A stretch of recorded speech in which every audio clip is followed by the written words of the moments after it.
What's going on, guys? Welcome to another video. If you're new here, thanks for checking out the video. My name is Jeremy and this is Jeremy's Wild World. Now, it's all from today's title. Today's video is going to be the start of a brand new series here on my channel known as the Creature Feature series. Now, I will be explaining how this is going to be working later on in today's video, but for now, basically the species that we're going to be featuring today is by far one of my favorite spiders, known as Deinopis cornigera / aspectans. Again, I'll be explaining the slash later on in today's video, but yeah, so that's going to be really exciting, and I do hope to be doing many of these videos here on the channel. And if you guys have any ideas for any species you'd like to see, let me know down in the comments below. So before we get into today's video, guys, I just want to quickly say that according to my YouTube statistics, a lot of you guys who watch my videos aren't subscribed. So if you enjoyed today's video and you want to see more, click the subscribe button as well as the notification bell down below so you guys don't miss out on future content. Now, without further ado, let's start off today's Creature Feature. Alright guys, so to kickstart the Creature Feature series here on my channel, today we're going to be talking about by far one of the coolest true spider families in the world, that being Deinopidae, and the species we're going to be featuring today is Deinopis cornigera / aspectans. Now, you guys are probably wondering, Jeremy, why are you saying / aspectans if all of them are labeled as cornigera? Now, that's simply because this is what they came in as from the spider shop. It's what they came in as the import, but talking to people like Frank Soma on the True Spiders International Facebook group did mention them in the last video. If you guys haven't checked that out, definitely do have a look. If you are into your True Spiders, 100% recommend checking out that group. But basically, because these have come from Cameroon, they are most likely aspectans, Deinopis aspectans, but for now we're just going to be referring to them as cornigera for this video, simply because I'm basically talking about Deinopis anyways, so either if they're cornigera aspectans, it doesn't really matter. We're mainly just going to be talking about the Deinopidae family today. So basically, just a quick intro before we get into talking about Deinopis cornigera. I'm going to explain how this series is going to work. So essentially, with each episode, I'm going to be talking about a specific species. Now, the reason why I've called it Creature Feature and nothing to do with like specifically inverts is because of that. I want to have it as a broad range so we can talk about a variety of exotic animals, from fish to amphibians, reptiles, mammals and everything. And it does also broaden up the range to bring in people onto the channel and do other featured stuff. So if any reptile channels have wanted to do a video with me in regards to a Creature Feature episode, that'd be fantastic. Amphibian keepers as well, because I love the inverts, don't get me wrong, but I do love all kinds of exotic animals, and it'd be great to feature some more on my channel. So yeah, so basically that's how it's going to work. A different species every video. It can be any kind of species, whether it's inverts, true spiders and all that good stuff, as well as other exotic animals. I'm going to be talking about like a couple facts about them, so where they come from and just a couple general facts about the species. Then I'll also be rating them from 1 to 10 and then saying whether I believe it's going to be a beginner species, intermediate or a advanced species, depending on the level of keeping that you have done within the group. So like if you have kept reptiles before, for example bearded dragon, they would be saying usually they recommend them as a beginner, but some people say they're an intermediate just because they can be a little bit fussy with food, etc, etc. So that's basically how I'm going to be rating each animal in this series. And yeah, so that's pretty much the intro and basically explaining how this series is going to work. Let's stop the chit chat with that and we'll move on to talking about Deinopis cornigera. So what more can I say about this spider? Absolutely gorgeous. As you can see here, this is my large adult female. I will throw in a clip later on of her feeding, wrapping up her prey. But yeah, so as you can see here, guys, I do also have a male. Now you can tell he's a male because of the bulbous pedipalps.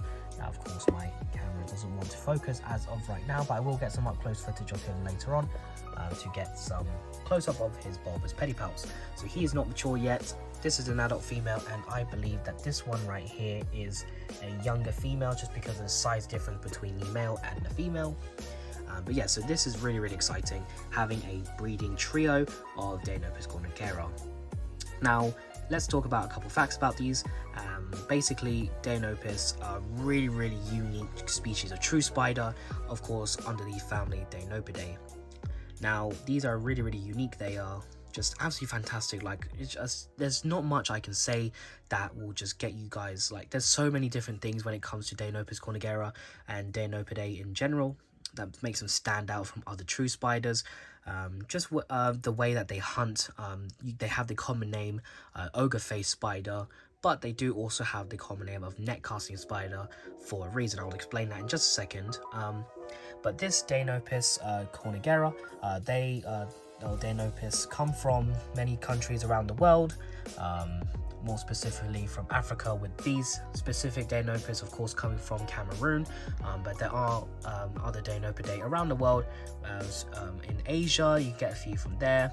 You do actually have some in America as well. There actually is a Floridian native, which is absolutely stunning. I love them. They're really slender looking. But yeah, so they're a universal or a worldwide species. Of course, where it's cold, they're not found there. But yeah, they can be found in Asia, Africa, USA. I don't believe Europe has any Deinopidae, but that's just like me not looking into it properly. But if there are, do let me know down in the comments below. But yeah, so of course these specific Deinopis cornigera come from Africa.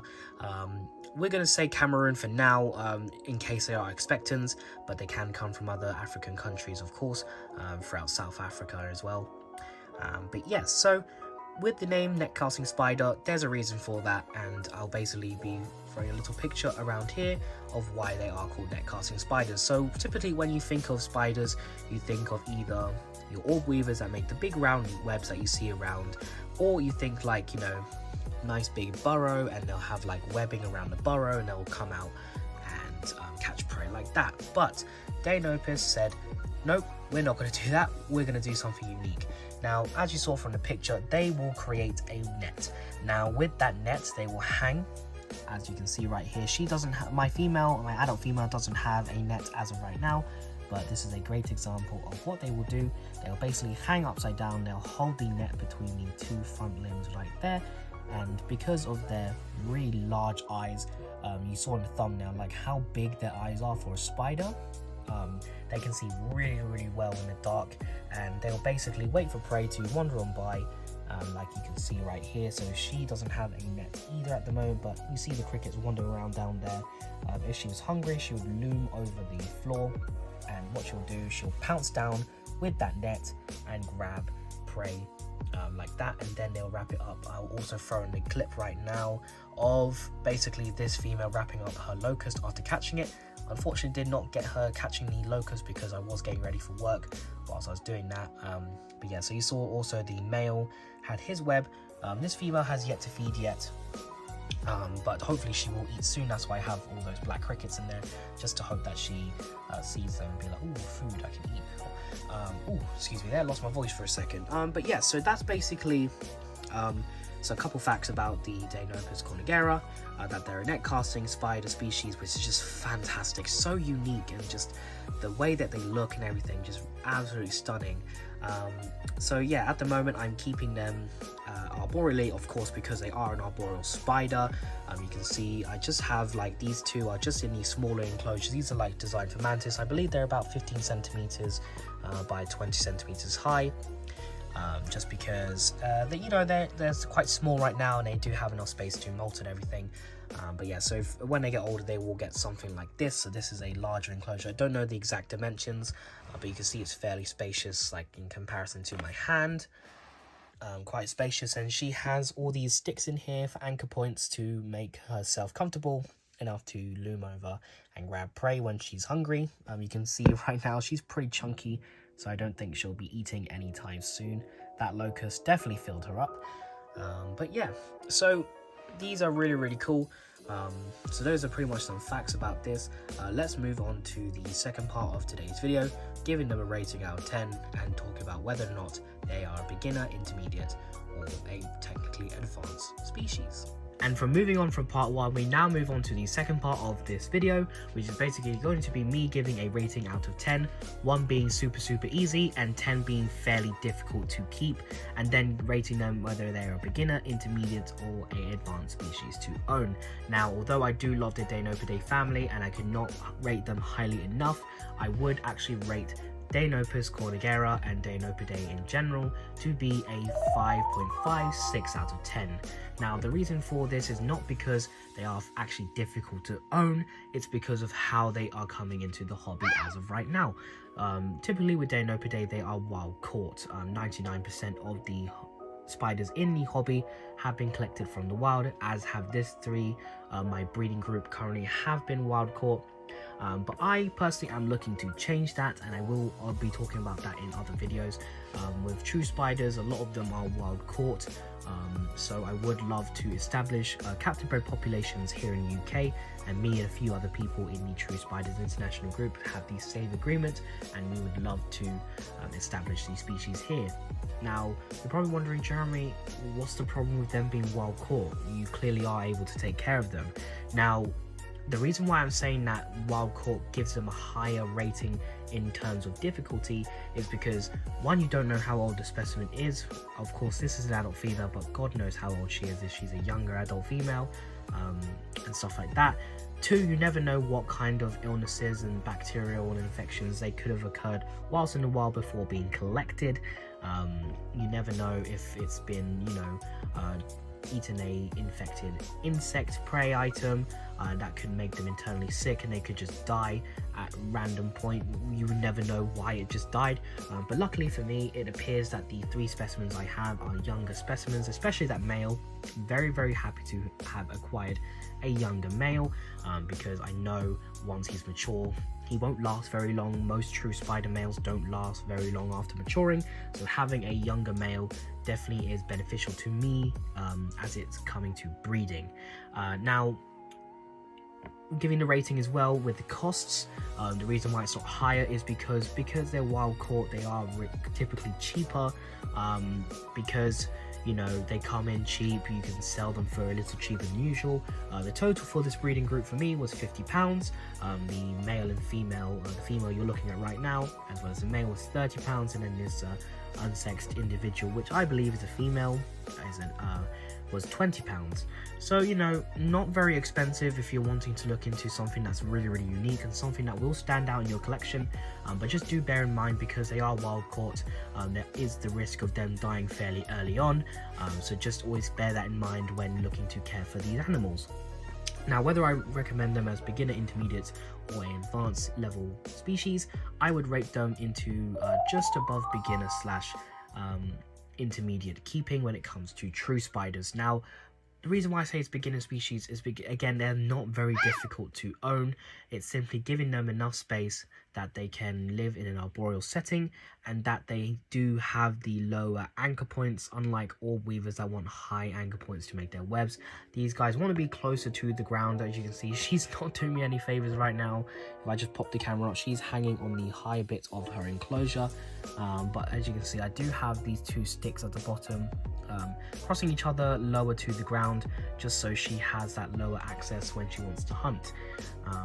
So yeah, pretty much not very hard to keep. I do actually have some slings of Deinopis aspectans. Now, there actually are expectans, so I have 3 of those at the moment, which I am raising. Very, very easy to keep as well. I will probably show a little clip of that later on, but yeah, I'll throw that in at some point. But very, very easy to keep, not difficult at all, if I'm completely honest, guys.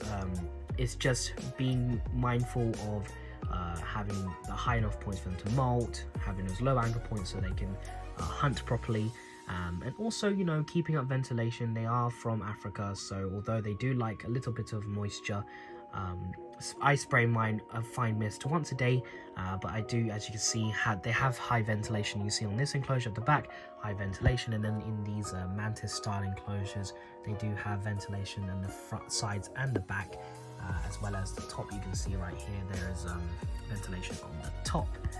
So yeah, I would rate them as just if you've kept a few true spiders, I would recommend going for Deinopidae, but they are typically an intermediate just because of the wild caught factor, and at least if you're intermediate, the risks that come with wild caught animals and stuff like that. But yeah, so that is pretty much the end of today's video, guys. I will show a quick clip of my slings that I have at the moment of Deinopis expectans. I really hope you guys enjoy this creature feature episode, and I am hoping to make some more in the future. And if you guys have any recommended species I have at the moment, invert wise, I am more than happy to do it. What would you guys like to see next? Would you like to see a tarantula, a mantis? I have roaches and all those good things, but yeah, so let me show you those slings, and then we'll get into the outro of today's video.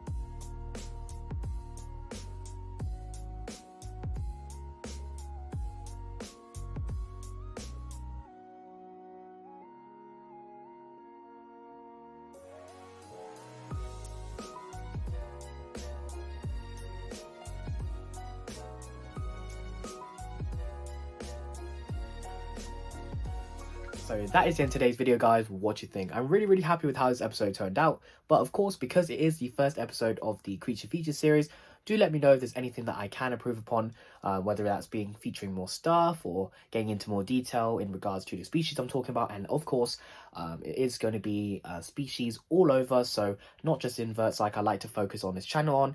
It's going to be reptiles, amphibians, small mammals, birds, anything really. And if you guys have any recommendations on species you'd like to see next, do let me know down in the comments below. But I'm really going to enjoy making this series, as I do believe a lot of species that I can talk about here are some species that aren't really spotlighted here on YouTube, especially the true spiders and the scorpions and all the other miscellaneous inverts. A lot of tarantulas, of course. I can do tarantula featured creature features series, creature feature videos, of course. So do let me know if you want to see any specific species, if I had them in my collection, or if you want me to do a collab with someone that has that specific spider that you'd like to see. Of course, do let me know and I can try to arrange it. So that's the end of today's video, guys. I hope you enjoyed it. If you did, I'd really appreciate if you would click the subscribe button as well as the notification bell down below so you guys don't miss out on future content. I'd also really appreciate if you guys would follow me on Instagram, Jeremy's Wild World, _ as well as jeremyswildworld.sales. I'm really active on Instagram, posting pictures and videos of the animals and inverts I keep when I don't upload on YouTube. So that's all from me today, guys. Leave a like, leave a comment, and I'll see you guys next time. Bye-bye.